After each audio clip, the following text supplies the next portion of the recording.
இப்ப ரீசெண்டா இந்த நியூஸை கேள்விப்பட்டிருப்பீங்கன்னு நினைக்கிறேன். நெல்லையிலேயே புகழ்பெற்ற கடை தான் இருட்டு கடை அல்வா. இந்த கடையை கவிதா சிங் என்பவரோட குடும்பத்தினர் தான் 4 தலைமுறையா நடத்திட்டு வராங்க. அதை தொடர்ந்து கவிதா சிங்கின் மகளான கனிஷ்கா என்பவருக்கும் கோயம்புத்தூரை சேர்ந்த பல்ராம் சிங் என்பவருக்கும் கடந்த பிப்ரவரி மாசம் பிரம்மாண்டமா கல்யாணம் நடந்துச்சு.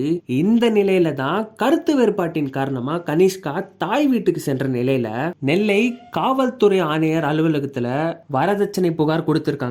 அந்த புகார்ல கூடுதல் வரதட்சணை கேட்டதாகவும் 1.5 கோடி ரூபாய் மதிப்பிலான டிஃபெண்டர் கார் கேட்டதாகவும், அது மட்டும் இல்லாம பல்ராம் சிங்க்கு வேற ஒரு தொடர்பு இருக்கணும். இந்த கூடுதல் வரதட்சணையில புகழ்பெற்ற இருட்டுக்கடை அல்வா கடையும் கேட்டதா புகார்ல தெரிவிக்கப்பட்டிருக்கு. இந்த நிலையில மாப்பிள்ளையோட அப்பா கோவையில செய்தியாளர்களை சந்திச்சிருக்காங்க. அதுல எங்களுக்கு வண்டி வாகனத்துக்கு பஞ்சம் இல்லைன்னும், என்னோட வெளிநாட்டு வண்டியோட மதிப்பு இருட்டுக்கடை அல்வா கடைக்கு ஈடாகுமான்னு சொல்லியிருக்காரு. அதோட தன்னோட மருமகள் இரவு நேரத்துல ரொம்ப நேரம் போன்ல யார்கிட்டயோ பேசிட்டு இருந்ததாகவும், அதை தட்டி கேட்டதுனால கோச்சுக்கிட்டு தாய் வீட்டுக்கு சென்றதா சொல்லியிருக்காரு பல்ராம் சிங்கோட அப்பாவான யுவராஜ் சிங். இதுல யார் சொல்றது உண்மை, யார் பக்கம் நியாயம் இருக்குன்றது தெரியல.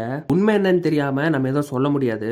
இதுல லீகலா நம்ம தெரிஞ்சுக்க வேண்டியது செக்ஷன் 498A ஐபிசியின் படி டவுரிக்காக ஹஸ்பண்ட் இல்லைன்னா அவங்க ஃபேமிலினால டார்ச்சர் ஃபேஸ் பண்ணியிருந்தா இதுல கேஸ் ஃபைல் பண்ண முடியும். ஒருவேளை இது பொய்யான புகாரா இருந்தா இதை ஃபைல் பண்ணவங்க மேல செக்ஷன் 182 ஆஃப் ஐபிசியின் படி கேஸ் ஃபைல் பண்ண முடியும். இதை பத்தி உங்களோட ஒப்பீனியனை கமெண்ட் செக்ஷன்ல சொல்லுங்க. மேலும் சட்டம் தொடர்பான செய்திகளை தெரிஞ்சுக்க நம்ம சேனலை சப்ஸ்கிரைப் பண்ணுங்க.